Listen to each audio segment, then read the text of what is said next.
ಬೇಕೇ ಬೇಕು ಆಶ್ವಾಸನ ಬೇಕೇ ಬೇಕು ಬೇಕೇ ಬೇಕು ಬೇಕೇ ಬೇಕು ಆಶ್ವಾಸನ ಉಚಿತ ಬೇಕೇ ಬೇಕು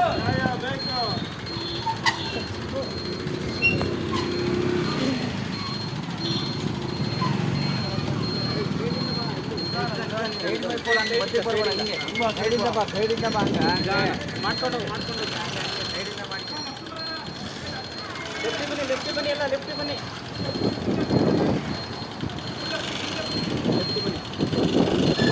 ಅದೇ ಗಾಡಿ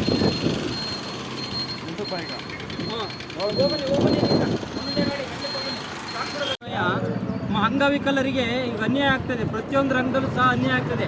ಸಾರ್ವಜನಿಕ ಕಟ್ಟಡಗಳಲ್ಲಿ ನಮಗೆ ರ್ಯಾಂಪನ್ನು ನಿರ್ಮಿಸಬೇಕು ಅಂತೇಳಿ ಸರ್ಕಾರ ಆದೇಶ ಮಾಡಿದೆ. ಆದರೂ ಸಹ ಎಲ್ಲೂ ಸಹ ಒಂದು ರ್ಯಾಂಪನ್ನು ನಿರ್ಮಾಣ ಮಾಡಿಲ್ಲ. ನಾವು ಬ್ಯಾಂಕ್ ಹೋಗಬೇಕು ಕಷ್ಟ, ಸರ್ಕಾರಿ ಕಚೇರಿಗಳಿಗೆ ಹೋಗಬೇಕು ಅಂದ್ರೆ ಕಷ್ಟ, ಒಂದು ಅಂಬೇಡ್ಕರ್ ಭವನಕ್ಕೆ ಹೋಗಬೇಕು ಅಂದ್ರೆ ಸಹ ಕಷ್ಟ. ನಮಗೆ ರ್ಯಾಂಪ್ ಇಲ್ಲ. ಆಮೇಲೆ ಮಾಶಾಸನ ಹೆಚ್ಚಳ ಮಾಡಬೇಕು. ಇವತ್ತಿನ ಬೆಲೆ ಏರಿಕೆ ದಿನಗಳಲ್ಲಿ ಮಾಶಾಸನ 1400 ರೂಪಾಯಿ 800 ರೂಪಾಯಿ ಕೊಡ್ತಾ ಇದ್ದಾರೆ. ಅದು ಸಾಕಾಗ್ತಾ ಇಲ್ಲ. ಕನಿಷ್ಠ ಒಂದು 3000 ಮತ್ತು 5000ಗಳನ್ನು ಮಾಶಾಸನವನ್ನು ಹೆಚ್ಚಳ ಮಾಡಬೇಕು. ಹಾಗೂ ಬಸ್ ಪಾಸು ನೋಡಿ, ಶಕ್ತಿ ಯೋಜನೆ, ಈ ಸರ್ಕಾರಗಳು ಬರ್ತಕ್ಕಂಥ ಸರ್ಕಾರಗಳು ಪ್ರತಿಯೊಬ್ಬರಿಗೂ ಕರ್ನಾಟಕದ ಜನತೆಗೆಲ್ಲ ಉಚಿತವಾಗಿ ಬಸ್ಸನ್ನು ಕೊಡ್ತಾರೆ. ಅಂಗವಿಕಲರು ನೀವು ಮಾತ್ರ ದುಡ್ಡು ಕೊಟ್ಟು ಪಾಸ್ ತಗೊಂಡು ಓಡಾಡಿ ಅಂತ ಹೇಳ್ತಾರೆ. ಇದು ಯಾವ ಸ್ವಾಮಿ ನ್ಯಾಯ ಸ್ವಾಮಿ ದಿನ? ಪ್ರತಿಯೊಬ್ಬ ಅಂಗವಿಕಲರಿಗೂ ಉಚಿತ ಪ್ರಯಾಣವನ್ನು ಮಾಡಿ. ನಂತರ ದಿನಗಳಲ್ಲಿ ಮದುವೆ ಆದರೆ 50,000 ರೂಪಾಯಿ ಕೊಡ್ತಾರೆ. 50,000 ರೂಪಾಯಿ ಅದು ತಗೊಂಡು ಬ್ಯಾಂಕಲ್ಲಿ ಡೆಫ್ಟಿ ಇಟ್ಕೊಳ್ಳಿ ಅಂತಾರೆ. 50,000 ರೂಪಾಯಿ ಏನು ಬರುತ್ತೆ ಸ್ವಾಮಿ? ಇವಾಗ ಜನರಲ್ಲಾಗಿ ಬೇರೆ ಎಲ್ಲರಿಗೂ ಸಹ 50,000 ರೂಪಾಯಿ ಕೊಡ್ತಾ ಇದ್ದಾರೆ ಮದುವೆ ಆದರೆ ಅಂಗವಿಕಲರಿಗೆ ಮಾತ್ರ ಬರೀ 50,000 ರೂಪಾಯಿ ಕೊಡ್ತಾರೆ. ಸಾಕಾಗಲ್ಲ. ಇದನ್ನು 3 ಲಕ್ಷಕ್ಕೆ ಏರಿಸಬೇಕು ಅಂತೇಳಿ ನಮ್ಮ ದಿವ್ಯಾಂಗ ಚೇತನ ಗೆಳೆಯರ ಬಳಗದ ವತಿಯಿಂದ ನಾವು ಒತ್ತಾಯಿಸ್ತಾ ಇದ್ದೇವೆ. ಹಾಗೂ ಪ್ರತಿಯೊಂದು ಇಲಾಖೆಗಳಲ್ಲೂ ಸಹ ಅಂಗವಿಕಲರಿಗೆ ಮೊದಲ ಆದ್ಯತೆ ಕೊಡಬೇಕು.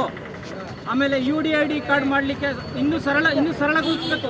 ಹಲವಾರು ಜನ ಹಳ್ಳಿಗಳಲ್ಲಿ ಇನ್ನೂ ಸಹ UDID ಕಾರ್ಡ್ ಮಾಡಿಸ್ಲಿಕ್ಕೆ ಆಗಿಲ್ಲ. ಇನ್ನೂ ಸ್ವಲ್ಪ ಸರಳತೆ ಕೊಡಬೇಕು. ಅವ್ರ ಮನೆ ಬಾಗಿಲಿಗೆ ಸರ್ವಿಸ್ ಕೊಡಬೇಕು ಅಂತೇಳಿ ಈ ಮೂಲಕ ನಾವು ಕೇಳ್ಕೊತೀವಿ. ಹಾಗೂ ನಮ್ಮ VRW ನಮಗೋಸ್ಕರ ಕೆಲಸ ಮಾಡ್ತಕ್ಕಂಥ VRW MRWಗಳನ್ನು ಪರ್ಮನೆಂಟ್ ಮಾಡ್ಕೊಳ್ಳಿ. ಅವ್ರಿಗೂ ಸಹ ಒಂದು ಒಳ್ಳೆ ಸಂಬಳವನ್ನು ಕೊಟ್ಟು ಅವರ ಒಂದು ಮುಂದಿನ ಜೀವನಕ್ಕೆ ಒಂದು ಒಳ್ಳೆ ದಾರಿ ಮಾಡಿಕೊಡಿ ಅಂತೇಳಿ ಈ ಸರ್ಕಾರವನ್ನು ಈ ಮೂಲಕ ನಾವು ಒತ್ತಾಯ ಮಾಡ್ತೀವಿ.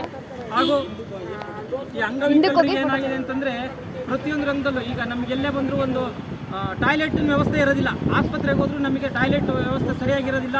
ಬಸ್ ಸ್ಟ್ಯಾಂಡ್ಗೆ ಹೋದರೂ ಟಾಯ್ಲೆಟ್ ವ್ಯವಸ್ಥೆಗಳು ಸರಿ ಇರೋದಿಲ್ಲ. ನಮಗೆ ಬೇಕಾದಂಥ ಕಾಂಪೌಂಡ್ ವ್ಯವಸ್ಥೆ ವಿಕಲಚೇತನರು ಸ್ನೇಹಿಯಾಗಿಲ್ಲ. ಎಲ್ಲ ಟಾಯ್ಲೆಟ್ಗಳು ಹೆಂಗೆ ಬೇಕಂಗಿದೆ, ಸ್ವಚ್ಛತೆ ಇಲ್ಲ. ಇದನ್ನು ದಯವಿಟ್ಟು ಸರ್ಕಾರ ಪರಿಗಣಿಸಿ ಪ್ರತಿಯೊಂದು ಬಸ್ ಸ್ಟ್ಯಾಂಡು, ಸಾರ್ವಜನಿಕ ಕಟ್ಟಡಗಳು, ಸಾರ್ವಜನಿಕ ಕ್ಷೇತ್ರಗಳಲ್ಲಿ ಅಂಗವಿಕಲರಿಗೆ ಶೌಚಾಲಯನ ಚೆನ್ನಾಗಿ ನಿರ್ಮಿಸ್ಕೊಡಿ ಅಂತೇಳಿ ಕೇಳ್ಕೊತೀವಿ. ಆಮೇಲೆ ಇದು ನಿವೇಶನ ಹಂಚಿಕೆಗಳಲ್ಲಿ ಸರ್ಕಾರದ ಯಾವುದೇ ಒಂದು ಪುರಸಭೆ ಇರ್ಬೋದು, ಗ್ರಾಮ ಪಂಚಾಯತಿ ಇರ್ಬೋದು, ತಾಲೂಕ್ ಪಂಚಾಯತಿ ಇರ್ಬೋದು, ಎಲ್ಲ ರಂಗದಲ್ಲೂ ನಿವೇಶನಗಳನ್ನು ಹಂಚಿಕೆ ಮಾಡ್ಬೇಕಾದ್ರೆ ಅಂಗವಿಕಲರಿಗೆ 5% ಮೀಸಲಾತಿ ಇಡಲಿ. ಮೊನ್ನೆ ಬೇಲೂರಲ್ಲಿ ಮಳಿಗೆ ಹರಾಜಾಯಿತು. ಆ ಮಳಿಗೆ ಹರಾಜಾದರೆ ಅಂಗವಿಕಲರಿಗೆ 7 ಮಳಿಗೆ ಕೊಡಬೇಕಾಗಿತ್ತು. ಬರೀ ಒಂದೇ ಒಂದು ಮಳಿಗೆ ಮೀಸಲಿಟ್ಟಿದ್ದಾರೆ. ಇದು ಕಾನೂನು ವಿರೋಧಿಯಾಗಿದೆ. ಇದು ನಮ್ಮ ಕಮಿಷನರ್ ಆಫೀಸಲ್ಲ 7 ಮಳಿಗೆ ಕೊಡಬೇಕು ಅಂತೇಳಿ ನಿರ್ಧಾರ ಮಾಡಿದ್ದಾರೆ. ಆದರೂ ಸಹ ಇಲ್ಲಿ ಒಂದೇ ಒಂದು ಮಳಿಗೆನ ಕೊಟ್ಟು ನಮಗೆ ಅನ್ಯಾಯ ಮಾಡಿದ್ದಾರೆ. ಪ್ರತಿಯೊಂದು ರಂಗದಲ್ಲೂ ಸಹ ಅಂಗವಿಕಲರಿಗೆ 5% ಅನುದಾನ ಕೊಡಲಿ. ಯಾಕೆ ಇವರು ಈ ಥರ ಮಾಡ್ತಾರೆ ಅಂತೇಳಿ ನಾವು ದಿವ್ಯಾಂಗ ಚೇತನ ಗೆಳೆಯರ ಬಳಗದ ವತಿಯಿಂದ ಇವತ್ತು ಪ್ರತಿಭಟನೆ ಮಾಡ್ತಾ ಇದ್ದೀವಿ.